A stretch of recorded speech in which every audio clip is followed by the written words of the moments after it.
Assalamualaikum warahmatullahi wabarakatuh.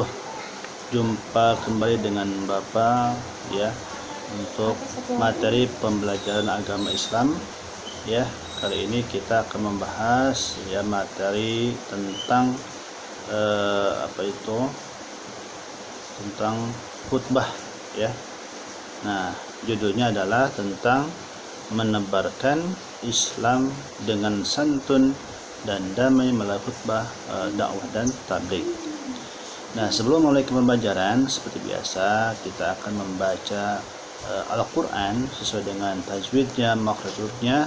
Mudah-mudahan kita dimudahkan oleh Allah ya, bisa memberikan diberi pemahaman oleh Allah dalam memahami materi ini. Yang kita baca ini adalah surah Al-Imran ayat 104 dan surah An-Nahl ayat 125.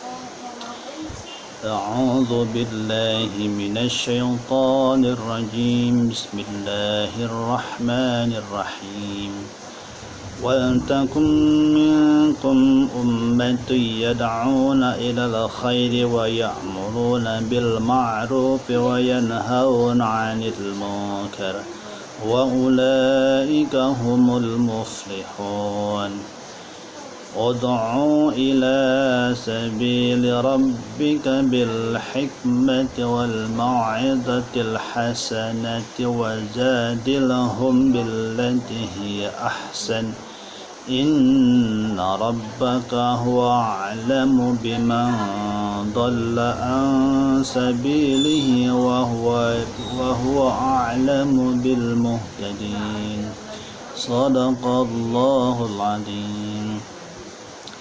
Nah, pembahasan pertama kali ini kita akan membahas tentang khutbah ya. Khutbah secara bahasa yaitu berasal dari kata mukhatabah, berarti pembicaraan. Nah, jika berasal dari kata al-khatbu berarti perkara besar yang diperbincangkan. Nah, khutbah juga dapat bermakna memberi peringatan, nasihat atau pembelajaran dalam kegiatan ibadah. Nah, secara istilah maka berarti menyampaikan ya pesan takwa sesuai dengan perintah Allah dengan syarat dengan rukun tertentu. Yang kedua, kegiatan nasihat kepada yang disampaikan kepada kaum muslimin ya dengan syarat dan rukun tertentu yang erat kaitannya dengan sah atau sunnah ibadah, sedangkan orang yang melakukannya itu ya. Seorang khatib ini memiliki beberapa syarat yang harus dipenuhi ya oleh khatib. Yang pertama, Islam yang sudah balik dan berakal sehat. Yang kemudian kedua, mengerti syarat, rukun dan sunnah khutbah. Yang ketiga, suci dari hadas, baik badannya, pakaiannya dan auratnya tertutup. Yang keempat, tartil dan pasti dalam membacakan ayat dan hadis. Yang kelima, memiliki akhlak yang baik dan tidak tercela di mata masyarakat ya. Yang keenam, suara yang jelas dan dipahami oleh jamaah. Dan terakhir, berpenampilan rapih dan sopan. Nah, selanjutnya syarat dua khutbah. Yang pertama, khutbah ini memiliki beberapa syarat. Yang pertama, khutbah sholat Jumat dilaksanakan sesudah masuk waktu sholat zuhur. Lalu selesai khutbah dilakukan sholat. Nah, kecuali sholat idain, sholat khusuf, istisqa. Nah, itu sholat dulu baru khutbah. Kalau yang kedua dilakukan berdiri ya. Nah, kalau tidak mampu lalu boleh berduduk. Yang ketiga, duduk sebentar di antara dua khutbah ya. Yang pas khutbah harus jelas dan dapat didengar oleh jamaah. Dan yang terakhir, tertib dimulai khutbah pertama lanjutkan ke khutbah kedua. Nah, rukun khutbah ada beberapa macam ya. Yang pertama, membaca hamdalah pada kedua khutbah. Yang kedua, membaca syahadatain atau dua kalimat syahadat. Yang ketiga, membaca salawat pada Nabi Muhammad SAW. Lalu berwasiat kepada diri sendiri, kepada para jamaah, apa isinya? Itu mengajak untuk meningkatkan keimanan ketakwaan, ibadah, dan memperbanyak amal soleh dan menjauhi dosa dan kemaksiatan. Yang kelima, membaca ayat Al-Quran.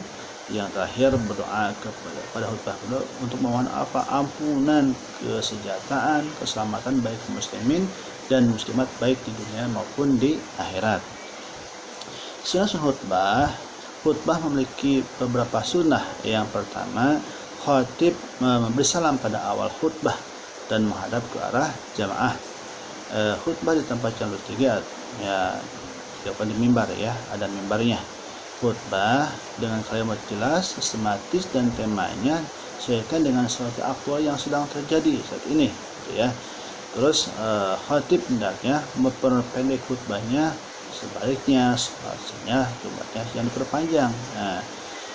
Terus khatib disunahkan membaca soal ikhlas pada saat duduk di antara dua khutbah. Ya, terus 6, khatib menutup rukun khutbah yaitu membaca hamdalah sampai ke akhir, yaitu berdoa untuk kaum muslimin. Ya. Adabnya dalam melaksanakan ibadah salat Jumat diantaranya menyegerakan berangkat ke masjid lebih awal, ya. Kemudian membiasakan mengisi shaf yang masih kosong lalu sholat tahiyatul masjid atau qabliyah Jumat. Berapa rakaat? 2 rakaat. Ya. Yang ketiga, memperbanyak zikir, doa, sholawat Nabi atau membaca Al-Quran tapi pelan bacanya sebelum khatib naik mimbar. Yang keempat, ya, mendengarkan khutbah dengan sesama, ya. Jangan bicara, menegur orang lain, mengantuk sehingga Jumatnya kalau itu terjadi Jumatnya menjadi sia-sia, ya. Nah, itu tentang khutbah. Mungkin itu aja sementara yang bisa Bapak sampaikan. Untuk selanjutnya materi selanjutnya kita akan sambung lagi di minggu depan, ya. Untuk tugas-tugasnya pun nanti pertemuan berikutnya akan Bapak berikan tugas. Nah, untuk kali ini, ya, Bapak cukup sekian materinya, dan jangan lupa like and subscribe, berikan komentar dengan menulis nama kelas, ya. Sekian dari Bapak. Assalamualaikum warahmatullahi wabarakatuh.